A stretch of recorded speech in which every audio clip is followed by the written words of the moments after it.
Hey YouTube friends, this is Shane Long, wedding and portrait photographer based in Minnesota and Florida. And a few months back, I bought the RF 15-35 2.8L. It's what I'm using to record myself right now. So in this real life review, I want to give you my actual thoughts of how I use this lens, how it fits into my wedding workflow. We'll look at the sharpness, the bokeh, the image stabilization, and the distortion. I'll wrap it up with my concluding thoughts. Here we go.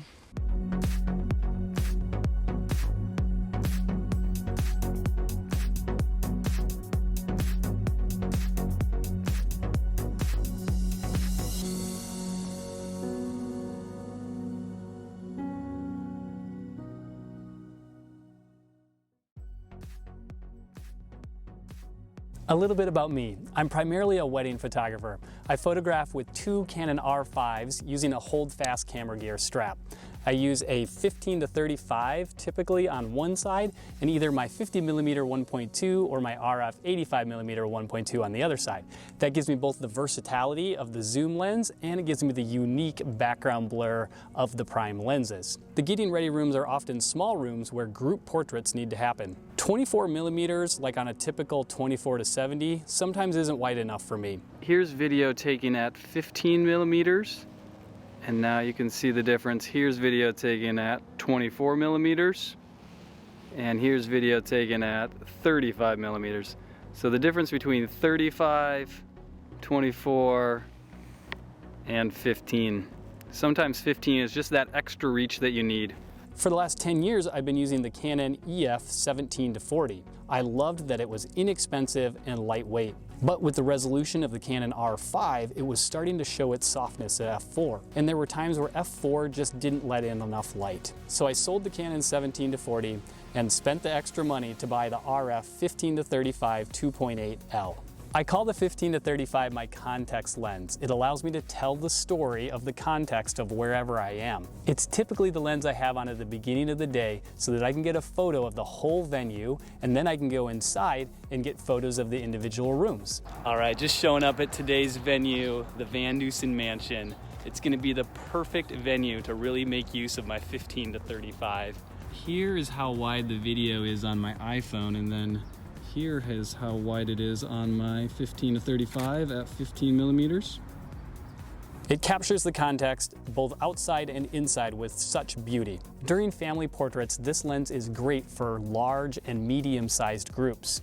And it even allows me to zoom in to 35mm to get closer ups on smaller groups. I also use this lens on ceremonies as it allows me to get a wide shot of the ceremony site, and I use it at receptions to get a wide angle shot of the reception hall. Lastly, this lens is my go-to for capturing the dance. I'm able to capture people dancing in a way that when the couple looks back at their photos, it will make them feel like they're right in the middle of the fun all over again. Looking at the metadata from the last wedding I photographed, 26% of the photos I took were taken with the RF 15-35. Another 26% exactly was taken with my RF 85mm 1.2, whereas my 50mm 1.2 I used for 32%. So those three lenses accounted for 84% of the photos I took at the wedding. I personally believe that the lenses you use the most should be your best and most expensive lenses. Thus, it's safe to say that the RF 15-35 is an essential lens for my kit. When my photos import into Lightroom, I have Lightroom automatically apply the lens corrections, so I never really see any distortion in my images. But even the distortion that comes on the 15-35 is very minimal. Here's a photo with the distortion correction turned off, and now here it is turned on. You can see that the lines come out nice and straight. This lens is larger and heavier than the 17-40 it replaced for me. That said, I've gotten used to it and it doesn't bother me anymore. Here it is next to some of the other lenses in my wedding kit. Here it is next to the RF 35mm 1.8, the RF 50mm 1.2, the RF 85mm 1.2, and the EF 135 f2. The lens does fit nicely in the hands. The material grips great and it feels very durable. The zoom ring is a little tight, almost too tight in my opinion, but it does seem to have gotten looser since I first got the lens.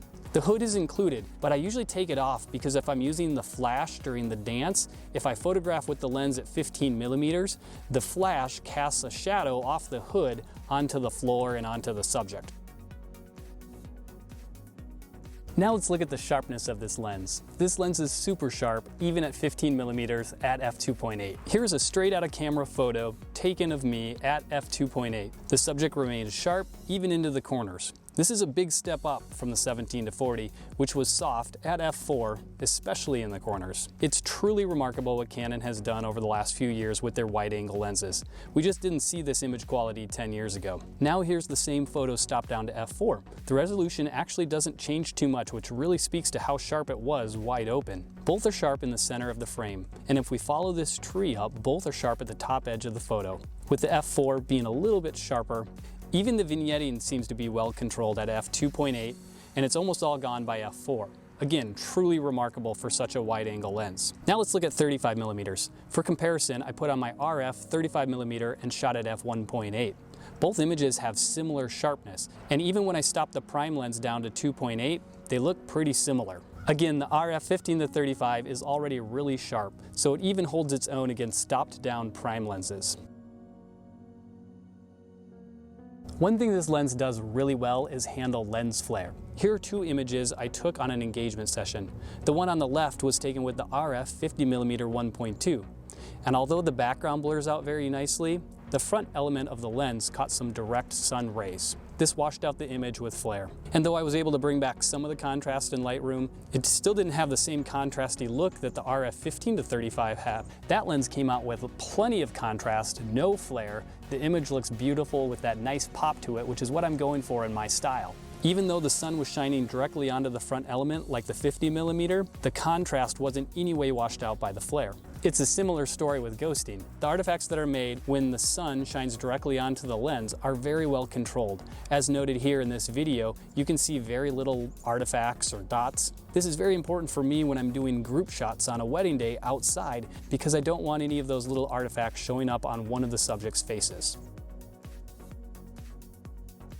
Good background blur is an important characteristic for me and my style. And though I primarily rely on my 50mm and my 85mm to really give me that 3D pop, I still want some pop in my wide-angle lens shots. I set up this little scene so I could see how the bokeh highlights compare. Here I do like the results of the 35 1.8 better than the RF 15-35. The RF 15-35 has a little bit of that onion look in the bokeh highlights, and the bokeh highlights just don't seem as soft or dreamy.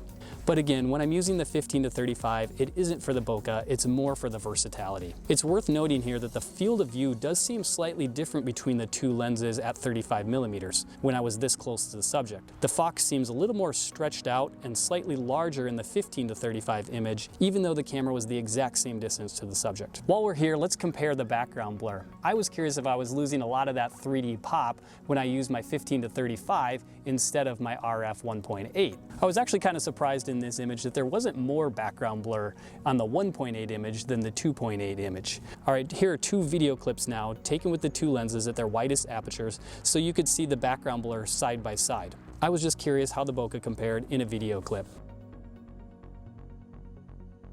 I photographed at this beautiful venue with these amazing windows, so I wanted to have as much dynamic range as possible. By keeping my ISO low, I was able to shoot at 1/8 of a second at f7. Using the optical image stabilization combined with the R5's IBIS, I'm able to take longer handheld exposures. At 15mm, I can consistently take 1-second exposures, and at 35mm, I can take half-second exposures. Keeping my shutter open that long allows me to keep my grain to a minimum. This comes in very handy when taking nighttime photos when I'm leaving a venue. It also keeps all my images sharp throughout the day. All right, let's wrap it up. My prime lenses are still my favorite, but I'm finding this 15-35 to be an essential tool that I use all the time on a wedding day. It accounts for about 25% of my workflow. If you are a full-time pro who wants a reliable lens that's sharp, has great contrast and great color, and allows you to capture those wide-angle moments and zoom in for a little bit more close-up shots, this 15-35 I couldn't recommend more highly. That said, if you're just starting out, watch my review of the EF 17-40. It's lightweight and small, It does give you a wonderful wide-angle field of view. Though it's not the sharpest lens and the aperture is f4, for the price, you won't find a cheaper L lens. I'll have links below where you can purchase the RF 15-35 and any of the other gear that I mentioned in this video. If this video was helpful for you, I'd love if you gave it a thumbs up and subscribe to my channel. I have a lot more fun videos coming, including my review of the RF 50mm 1.8. Thanks so much for watching. We'll see you next time.